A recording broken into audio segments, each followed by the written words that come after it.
And fish will really fool you where they are. They're not always in the spots that you think are really good spots. If they're back under the brush, you're not going to get them anyhow usually. But when they venture out, then you have a chance to get them.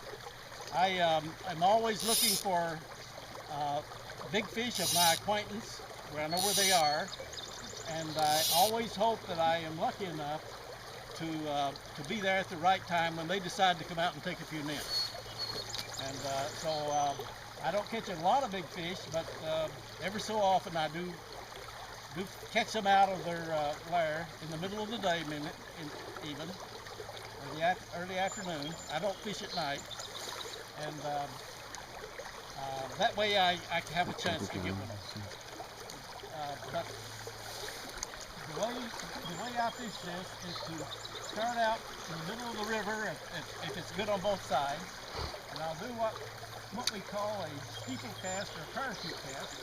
Throw it up in the air, throw it back, and let it hit.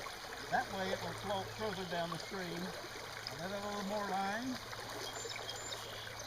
And when it reaches the end of the float, I don't pick it up immediately. I strip it,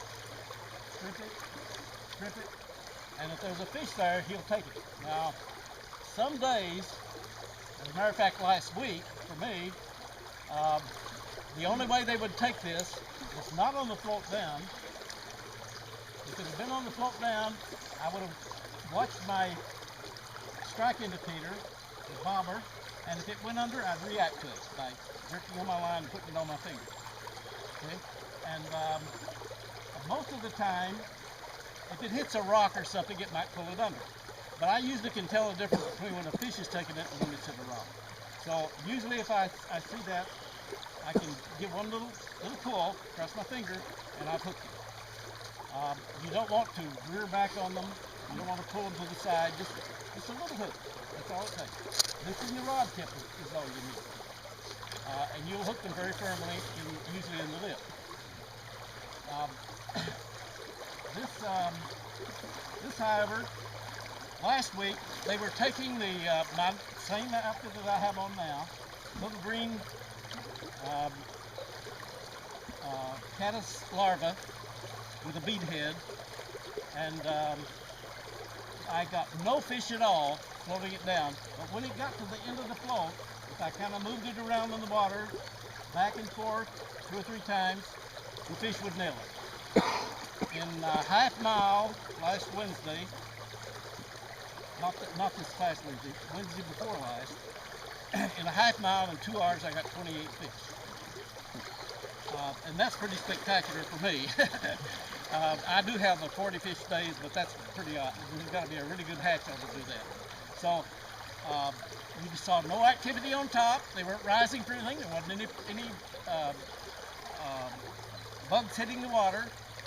But that's the way they wanted it, and that's the way they took it. All morning until about 1 o'clock. This was about 11 to 1. So this is a very, very good way to fish. Let it float down, get under there. A little bit unusual conditions here, but that float at the end is a very, very important thing, to move it around in the water. Or, like my son said to me when he was a teenager, learning to fish, he said, there's a funny thing there. I'm fishing these like wolf patterns and things like that, because they're easy to see. And you know, when I'm just letting it float in the water this way, and I'm looking around, all of a sudden it takes my fly. Well, it thinks it's a rising nymph. Almost any kind of a dry fly or anything that you're fishing, if you let it sit in the water a while, you're very likely to get a strike. I just got a question. Yes, sir. I know that when we're dry fly fishing, dead depth is real important. When you're doing the snake fishing and you're using the dry fly as your strike indicator, is it as important not to have it?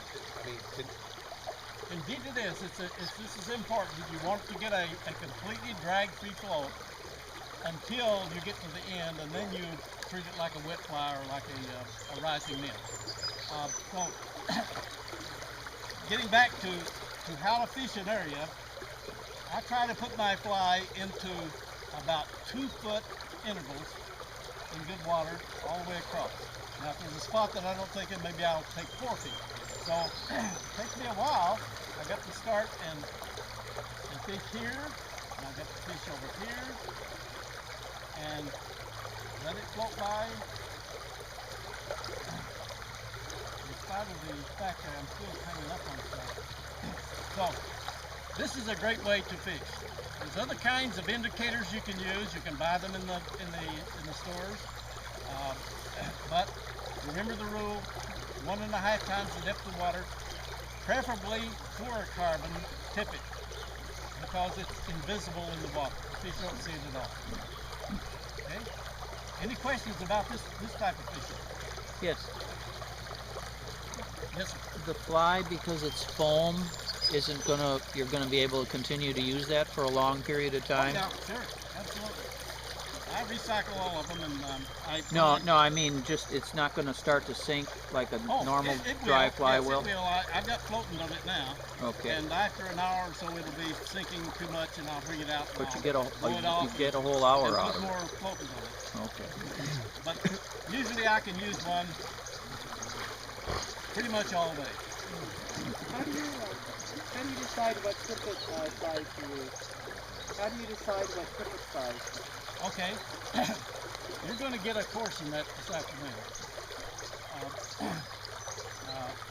Mike Tragot is going to tell you all about tippet size, but I can tell you now, depending on the size of the fly, you have it